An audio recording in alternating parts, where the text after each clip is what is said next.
Si habiéndose ellos escapado de las contaminaciones del mundo por el conocimiento del Señor y Salvador Jesucristo, enredándose otra vez en ellas son vencidos, su postrer estado viene a ser peor que el primero.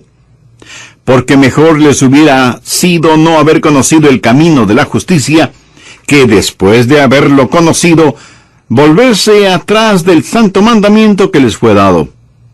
Pues le ha acontecido lo del verdadero proverbio: el perro vuelve a su vómito y la puerca lavada a revolcarse en el cieno. El versículo 20 dice: ciertamente si habiéndose ellos escapado de las contaminaciones del mundo por el conocimiento del Señor y Salvador Jesucristo. O sea, aquí está una persona que ha estado viviendo en pecado y de pronto se libera. Escucha acerca de Jesús y dice: esa es la manera de vivir. Empieza una nueva página en su vida, pero, como lo vamos a ver, nunca recibe una nueva vida. Han escapado de la contaminación del mundo, pero no dicen que son salvos, no dicen que están rumbo al cielo. Han escapado de la contaminación del mundo por el conocimiento de nuestro Señor y Salvador Jesucristo. En otras palabras, han escuchado el Evangelio, saben acerca del Señor Jesucristo, pero se han vuelto a enredar en las cosas del mundo. Detengámonos un instante en la palabra enredar. Literalmente significa tejer algo siguiendo un patrón. Y lo que sucede es esto: esta gente se está enredando, se está metiendo más y más profundamente en la esclavitud al seguir a ciertos falsos maestros. Y de lo que habla aquí el apóstol Pedro está relacionado con estos falsos maestros. Ellos en realidad nunca han aprendido lo que es ser salvo, ser nacido de nuevo. Y se enredan ellos mismos. Enredan sus corazones y mentes en ciertas filosofías, ciertas medias verdades, sin conocer nunca el Evangelio de la gracia. Y cuando así lo hacen, están peor de lo que estuvieron antes de escuchar algo acerca de Jesús. Vea lo que dice el verso 21. Porque mejor les hubiera sido no haber conocido el camino de la justicia, que después de haberlo conocido, volver atrás del santo mandamiento que les fue dado. Aquí hay un principio, escúchelo. Aquellos que viven por la verdad tienen más y más libertad. Los que no viven por la verdad, los que viven por la mentira, experimentan más y más esclavitud. El reformar sin transformar conduce a una gran degradación y finalmente a la condenación. Es mucho mejor para usted no saber el camino de la verdad que reformar su vida sin haber conocido al Señor Jesucristo. Y el ejemplo clásico es el de Judas. Jesús dijo, refiriéndose a Judas, que mejor le hubiera sido no haber nacido. Judas escuchó la verdad. Judas reformó su vida. Judas fue discípulo del Señor Jesús. Judas escapó de la contaminación del mundo por un rato. Pero su postrer estado vino a ser peor que el primero. No sin razón Jesús dijo que a Judas le hubiera sido mejor no haber nacido. Alguien podrá decirme, bueno, pastor, si yo creo lo que está predicando, si creo en la eterna seguridad, entonces yo puedo ser salvo y seguir pecando todo lo que quiera, porque ya no tengo que preocuparme. Ya tengo mi pasaporte al cielo, y como nunca puedo perder mi salvación, entonces me voy a divertir a lo grande. Mi amigo, parece que usted quiere tener lo peor de este mundo y lo mejor del otro. Escúcheme. Yo puedo pecar todo lo que quiera. ¿Sabía eso? Yo puedo pecar todo lo que quiera, pero no quiero hacerlo. No quiero pecar. Nada me haría más feliz que el saber que no pecaré nunca más.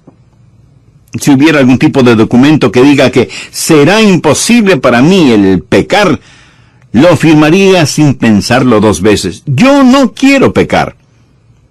Y si usted cree que la seguridad eterna es una licencia para seguir pecando, ¿sabe cuál es su problema?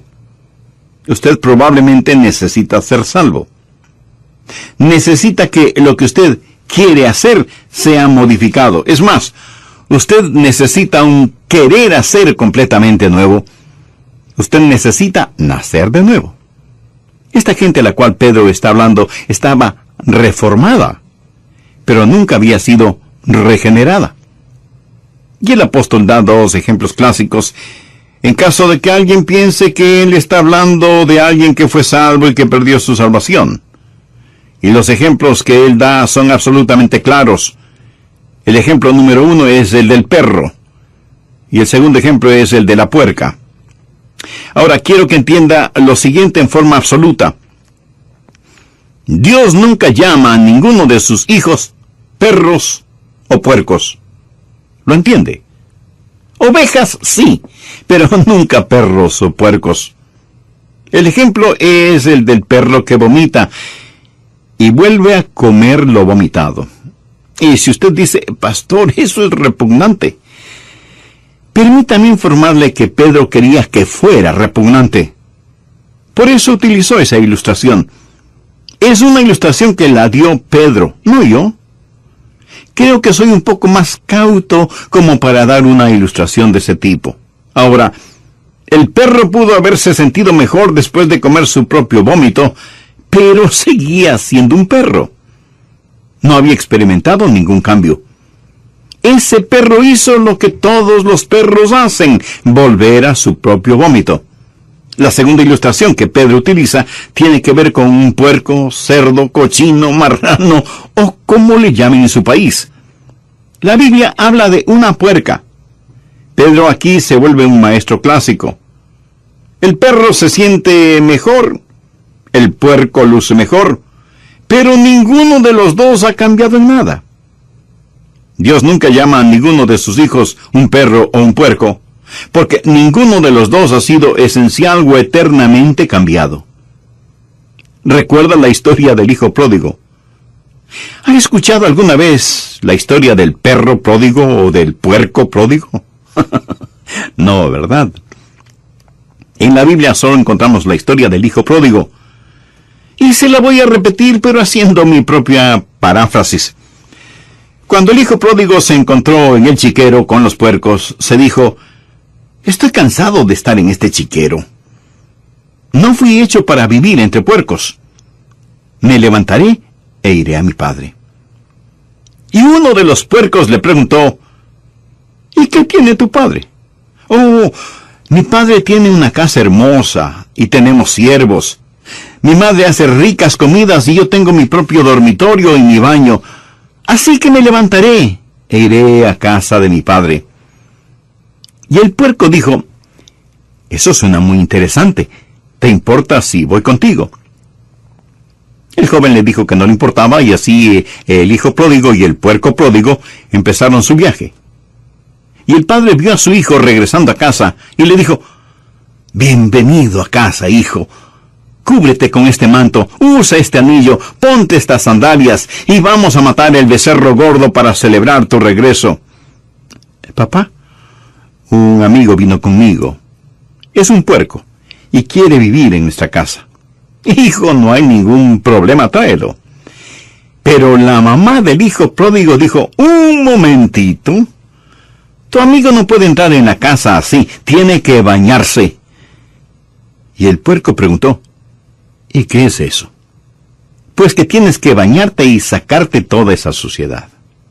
Y lo bañaron y le sacaron toda la suciedad de encima. Luego le dijeron que tenía que aprender algunos modales, que para comer tenía que ponerse una servilleta bajo la quijada y que tenía que aprender a sentarse junto a la mesa y usar la cuchara, el cuchillo y el tenedor. Le dijeron que no podía meter su hocico en la comida y que si iba a vivir en la casa, ya no podría salir a revolcarse en el cieno y dormir en medio de la fetidez y las moscas. Y que cada noche antes de dormir en una suave cama tenía que bañarse. Mi amigo, ¿por cuánto tiempo cree usted que el puerco hizo todo eso? Por muy poco tiempo. Un día el puerco dijo, me levantaré e iré a mi padre. Regresaré a mi chiquero, no me gusta esto. Por supuesto que no le gustaba. No pertenecía a esa casa. Pertenecía en el chiquero. El Hijo de Dios no pertenece en un chiquero, pertenece en la casa de su Padre. Es así de sencillo, es así de simple. el puerco lavado regresa al cieno. Pedro está hablando de reforma sin regeneración. Cualquier reforma sin regeneración hace a una persona peor de lo que era antes. Ahora veamos Mateo capítulo 24. Este es otro pasaje que la gente usa frecuentemente para tratar de probar que si somos salvos podemos perder nuestra salvación. Mateo 24, los versos del 11 al 13. Y muchos falsos profetas se levantarán y engañarán a muchos, y por haberse multiplicado la maldad, el amor de muchos se enfriará. Mas el que perseverare hasta el fin, éste será salvo. Y alguien pondrá ese versículo frente a sus ojos y le dirá, ¿lo ve? Si quiere ser salvo, tiene que perseverar hasta el fin. Es increíble como muchas personas miran las cosas 180 grados fuera de foco y dicen que para ser salvo hay que perseverar hasta el fin. Pero lo que Dios está enseñando aquí es que para que usted pueda perseverar hasta el fin, tiene que ser salvo. ¿Lo comprende? ¿Quiere saber quién es salvo? Aquel que persevera. Usted no es salvo porque persevere. Usted persevera porque ya es salvo. Los que perseveran hasta el fin son los salvos. No perseveran para ser salvos, perseveran porque ya son salvos. Creo que vale la pena que lo repita. Uno no persevera para ser salvo, sino que por ser salvo, persevera. Recuerdo un clásico sermón de un gran hombre de Dios que predicó durante una conferencia bíblica. Dijo, tengo buenas y malas noticias. Las buenas noticias es que Satanás no puede hacer nada contra usted, a menos que Dios se lo permita. Esa es una buena noticia, ¿verdad? La mala noticia es que Dios se lo ha permitido. Dios ha permitido que Satanás nos zarandee como trigo.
Jesús le dijo a Pedro, Satanás sigue tus pasos, quiere zarandearte como a trigo.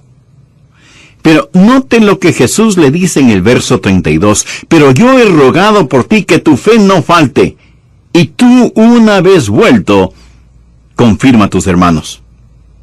Pedro, estoy orando por ti, y por eso tu fe no decaerá, y vas a tener que perseverar. Y es obvio que Pedro perseveró.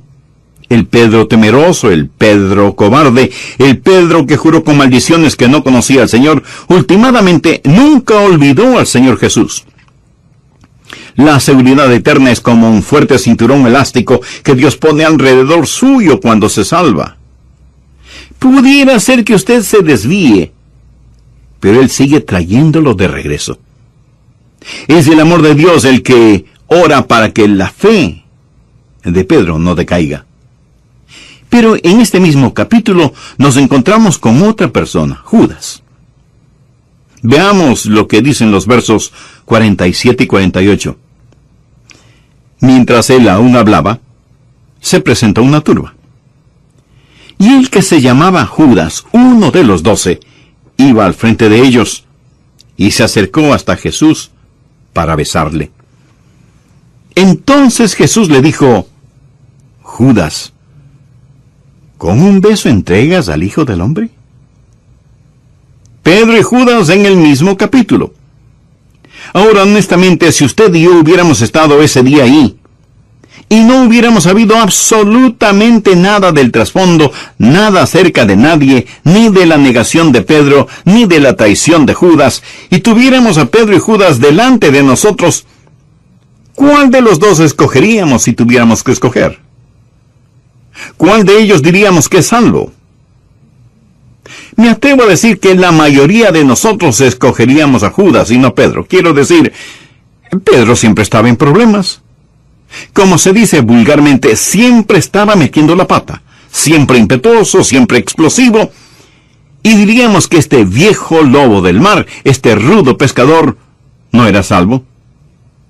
Ahora con Judas la cosa es diferente, pero ¿por qué diríamos que Judas era salvo? Pues por simple deducción. ¿A quién nombra usted de tesorero? Pues a la persona en la que más confía. Correcto. Judas era la persona que tenía la funda con el dinero. ¿Por qué confiaban en él? Cuando Jesús dijo que uno de ellos le traicionaría, ninguno de ellos dijo, tiene que ser Judas. Nadie sospechaba de Judas. ¿Perseveró Judas? Por supuesto que no perseveró. Traicionó al Señor Jesús, no buscó el perdón de Dios, se suicidó y con toda seguridad está en el infierno. Busquemos ahora Juan 6:64. Jesús dijo, pero hay algunos de vosotros que no creen. Y está haciendo referencia a quienes estaban a su alrededor. Jesús sabía desde el principio quiénes eran los que no creían y quién le había de entregar. ¿Cree usted que todas estas cosas sorprendieron a Jesús? ¿Cree usted que él dijo, ¿cómo pude haber escogido a Judas, en quien confié, y ahora me traiciona? No, mi amigo, Jesús escogió a Judas sabiendo lo que iba a suceder. Jesús supo que Judas nunca creyó en él. Veamos lo que dicen los versos 70 y 71 de este mismo capítulo 6 del Evangelio de Juan. Jesús les respondió, ¿no os he escogido yo a vosotros los 12? Y uno de vosotros es diablo. Hablaba de Judas Iscariote, hijo de Simón, porque este era el que le iba a entregar, y era uno de los 12. Nada estuvo fuera de su control. De hecho, Jesús dijo que había escogido a Judas para que se cumpliesen las Escrituras. Ahora, seguramente usted me preguntará, Pastor, ¿cuál es el punto de todo esto? El punto es que Pedro perseveró, y Judas no lo hizo. ¿Por qué Pedro perseveró hasta el fin y Judas no? Muy sencillo. Pedro tuvo fe. Recuerda lo que Jesús le dijo a Pedro, yo he orado por ti para que tu fe no falte. Jesús no hizo esa oración por Judas.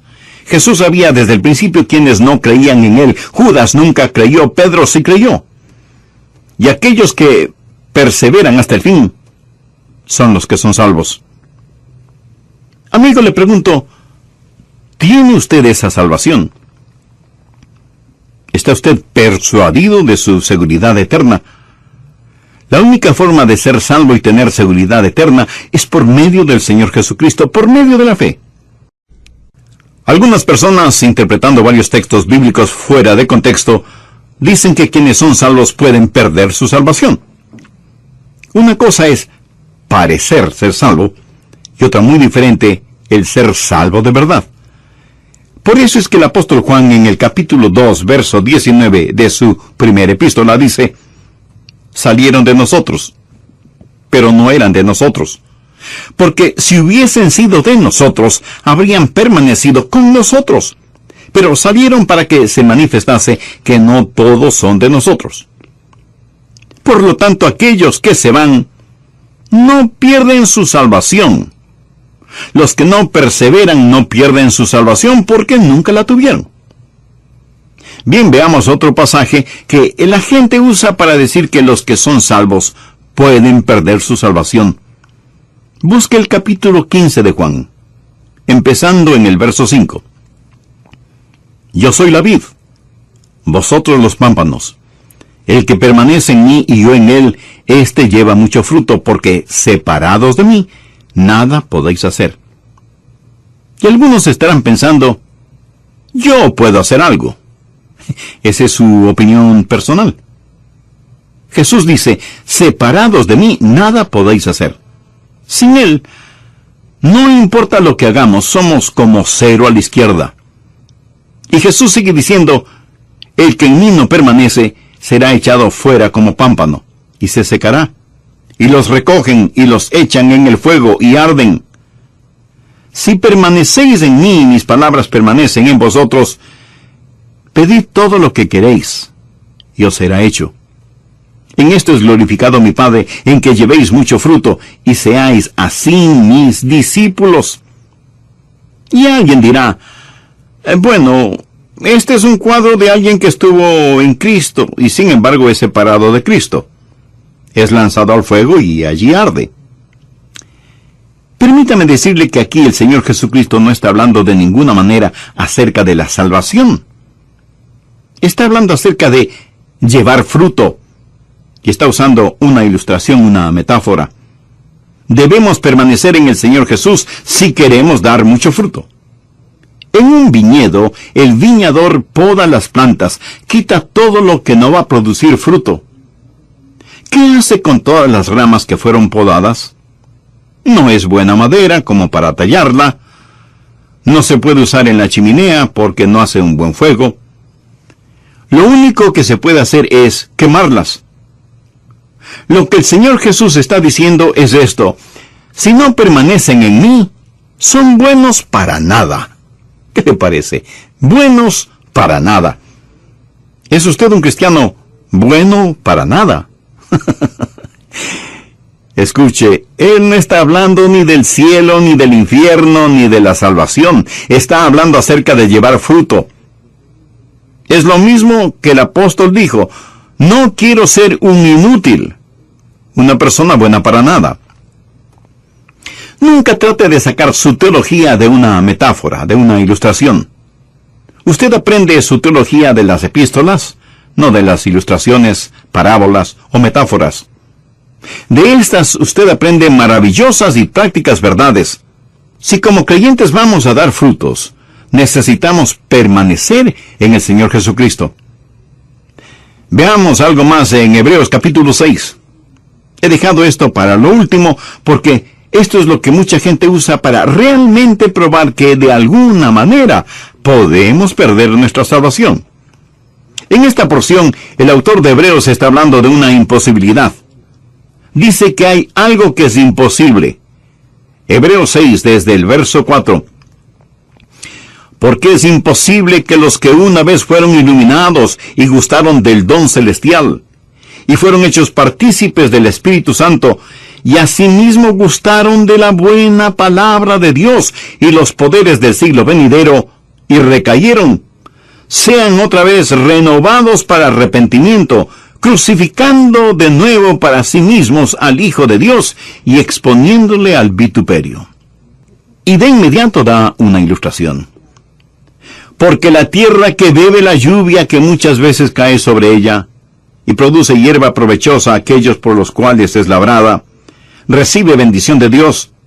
Pero la que produce espinos y abrojos es reprobada, está próxima a ser maldecida, y su fin es el ser quemada. Pero en cuanto a vosotros, oh amados, estamos persuadidos de cosas mejores que pertenecen a la salvación, aunque hablamos así. Volvamos al versículo 4. Algo es imposible. Dice que es imposible para cierta clase de personas, si es que hacen algo incorrecto, el ser renovadas para arrepentimiento. Ahora quiero decirle que si usted usa esta porción de Hebreos para probar que una persona puede perder su salvación, para usted puede que pruebe demasiado. Pero en realidad, ¿qué prueba? Prueba que usted una vez fue salvo y perdió su salvación. Si esa es la forma en que usa ese versículo. Pero también prueba que usted nunca podrá volver a ser salvo. Si cayeron, es imposible que sean renovados para arrepentimiento. Así que si usted no cree en que una vez salvo, siempre salvo, tiene que creer que 2 veces perdido, para siempre perdido. ¿Entiende de lo que estamos estudiando? Si usted utiliza este versículo de esa manera, tratando de probar que una persona salvada puede perder su salvación, si eso es lo que trata de probar, entonces siga adelante y sea honesto. Y dígales que una vez que pierden su salvación, nunca jamás podrán volver a ser salvos. Porque es imposible el ser renovados para arrepentimiento. Entonces, ¿de qué está hablando aquí? No está hablando de personas que han sido salvadas. Y si usted me pregunta, pastor, ¿cómo sabe que no está hablando de personas que han sido salvas? Bueno, solo hay que leer el verso 9 que dice, pero en cuanto a vosotros, oh amados, estamos persuadidos de cosas mejores y que pertenecen a la salvación. ¿Lo ve? No está hablando aquí de gente salvada, está hablando de personas que vienen hasta el mismo umbral de la salvación y se regresan. Es imposible para estas personas el tener tratos serios con Dios. Gente que conoce la verdad y rechazan la verdad con ojos completamente abiertos. Es imposible traerlas a arrepentimiento. Han cometido el pecado imperdonable. Mírelas. Una vez fueron iluminadas con la palabra de Dios. Mucha gente ha escuchado nuestros programas radiales y han sido iluminadas. Han saboreado el don espiritual, han sido hechas partícipes del Espíritu Santo, han gustado de la palabra de Dios y de los poderes del siglo venidero, han probado todo eso, pero se han apartado. No estamos hablando de una persona que peca por ignorancia, ni de una persona que peca porque no tiene entendimiento. Hablamos de una persona que con todo entendimiento y sabiendo muy bien lo que hace, dice, no quiero a Jesús en mi vida. Permítame ilustrar este punto. Supongamos que usted va de compras al supermercado y ahí...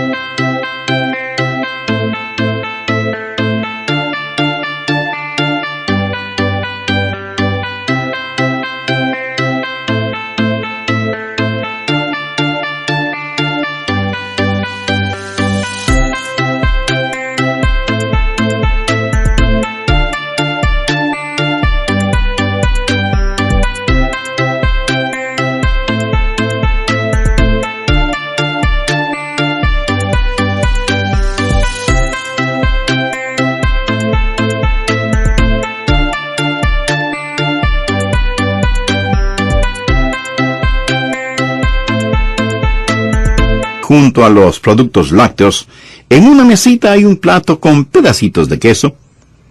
Usted toma un pedacito de queso y lo saborea. Es un queso sabrosísimo. Así que pide 2 libras de ese queso.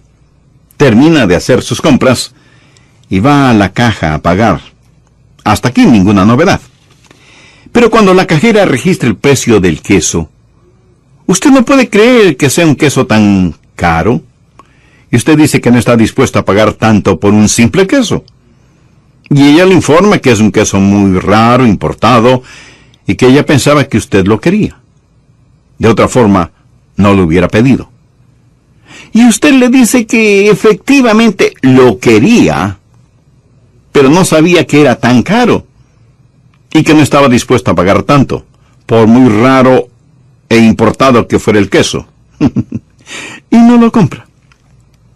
Bien, aquí está un individuo que probó ese queso raro y delicioso, lo saboreó en su boca con todas sus glándulas gustativas, sabe que nunca antes había saboreado algo tan exquisito, pero no está dispuesto a pagar lo que vale, y lo deja. Lo rechaza voluntariamente sabiendo muy bien lo que hace, y ese es su privilegio. Nadie le obliga a comprarlo, pero recuerde, tampoco nadie le obligó a probarlo. Ahora en Hebreos encontramos una ilustración, y me fascinan las ilustraciones de la Biblia que lo aclaran todo. Leamos nuevamente Hebreos 6, los versos 7 y 8. Porque la tierra que vive la lluvia que muchas veces cae sobre ella, y produce hierba provechosa a aquellos por los cuales es labrada, recibe bendición de Dios. Pero la que produce espinos y abrojos es reprobada, está próxima a ser maldecida, y su fin es el ser quemada. Bien, ahora vamos a usar nuestra imaginación santificada. Suponga un lote de terreno sembrado con una clase de semilla, y al otro lado, otro lote de terreno con otra clase de semilla. Los dos lotes están separados por una cerca. La lluvia cae sobre ambos lotes. Recuerde que Dios hace que llueva sobre justos e injustos.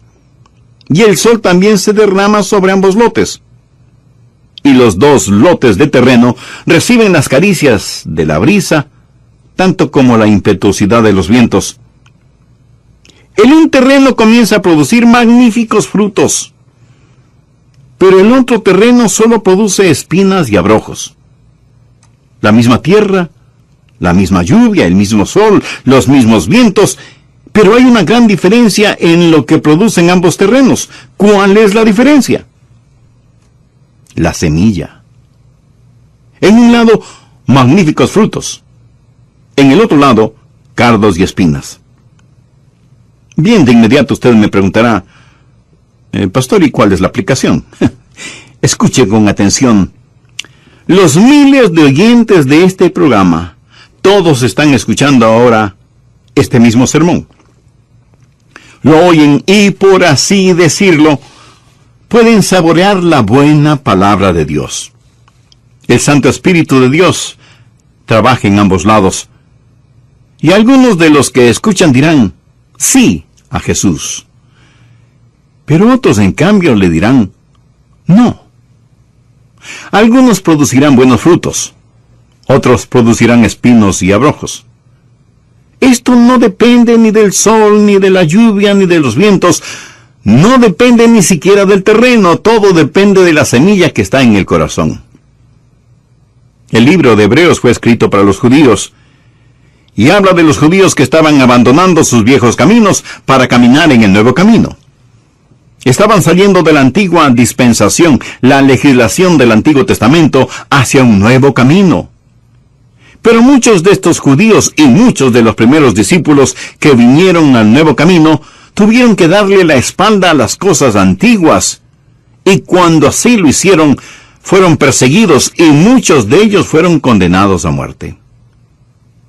Y francamente, como el hombre que compró el queso, no quisieron pagar el precio. Así que le dieron la espalda al Señor Jesús. Lo habían probado, lo habían comido, lo conocían, sabían del Espíritu Santo, estuvieron en la sinagoga, habían escuchado la lectura de las Escrituras, habían escuchado el testimonio de los apóstoles, habían visto las vidas cambiadas. Todo lo habían visto. Pero el libro de Hebreos fue escrito para aquellos que tienen la tendencia de regresar a su antiguo. Y alguien con autoridad viene y les dice, veo que son seguidores de Jesús de Nazaret. ¿Es cierto? Y ambos hombres contestan que sí. Y les dice, quiero que sepan que si persisten en seguir a Jesús, encontrarán la muerte. ¿Lo entienden? Y el verdadero creyente responde, estoy listo a morir. Si usted lee el capítulo 11 de Hebreos, sabrá que en verdad muchos creyentes fueron asesinados. Si tengo que morir violentamente, pues moriré. Pero jamás negaré a mi Señor Jesucristo. El otro hombre contestó, mire, esto es solo religión después de todo. No hay nada que me impida el volver a mis viejos caminos, que eran bastante buenos. Voy a volver a mi antigua vida, pero no me mate. ¿Cómo saber que este hombre hablaba en serio? Había una manera de comprobarlo. Llevarían a este hombre a un chiquero, en donde matarían un puerco, y la sangre del puerco se derramaría por el suelo, y le dirían al hombre, escupe sobre esa sangre. y di que la igualas a la sangre de Jesús de Nazaret. Pisa sobre ella y di que eso es lo que piensas de la sangre de Jesús. Solo entonces podrás volver a tus viejos caminos. Y eso fue exactamente lo que el hombre hizo, para volver a su antigua manera de vivir. Él supo lo que estaba haciendo, pero estaba más interesado en salvar su propia vida. Había saboreado, sus ojos habían sido abiertos, había sido iluminado, pero no quiso pagar el precio. ¿Sabe lo que él hizo cuando hizo lo que hizo? Cometió el pecado imperdonable, por lo tanto es condenado y en camino al infierno. Es imposible renovarlo para arrepentimiento. Hebreos 6 dice, es imposible que quienes recayeron sean otra vez renovados para arrepentimiento, crucificando de nuevo para sí mismos al Hijo de Dios y exponiéndole al vituperio. Ellos hicieron esto, a pesar del Espíritu de gracia. Quiero hacer énfasis que no se está hablando de una persona salva que haga esto. Un verdadero creyente jamás lo hará. Yo no podría hacerlo. Espero que usted no pueda hacerlo. Aquí se habla de una persona no salva, una persona que nunca ha nacido de nuevo. Leamos el versículo 9. Pero en cuanto a vosotros, oh amados, estamos persuadidos de cosas mejores y que pertenecen a la salvación. El capítulo 6 de Hebreos, en mi opinión, no habla de una persona salva que se pierde. Si es eso lo que usted entiende, otra vez quiero decirle, sea honesto. Si usted no cree que una vez salvo, siempre salvo, de acuerdo a este versículo, entonces tiene que creer que 2 veces perdido, para siempre perdido. Porque es imposible para tales personas traerlas para una renovación de arrepentimiento. Y si alguien me pregunta, Pastor Rogers, si lo que dice es verdad, entonces, ¿qué del pecado en la vida de un hijo de Dios? Bien, Dios puede disciplinarlos, pero no para probar que están perdidos, sino para probar que son salvos. En el versículo 6 del capítulo 12 de Hebreos se nos dice, porque el Señor al que ama disciplina y azota a todo el que recibe por hijo. Cuando mi papá me disciplinaba, no era porque no me amaba. Antes, por el contrario, porque me amaba, me disciplinaba. Hebreos 12:8 dice, pero si se os deja sin disciplina, de la cual todos han sido participantes, entonces sois bastardos y no hijos. Eso es lo que Dios dice. ¿Qué significa todo esto para usted? Bueno, si usted es un hijo o una hija de Dios, ¿sabe que es salvo o salva? Entonces regocíjese, descanse en el amor de Dios y con genuina gratitud sírvale todos los días de su vida por haberle dado tan maravillosa salvación. Y si usted que me escucha hoy todavía no es salvo, ¿por qué no hace esa importante decisión ahora mismo? Si tiene ese deseo en su corazón, repita conmigo esta oración.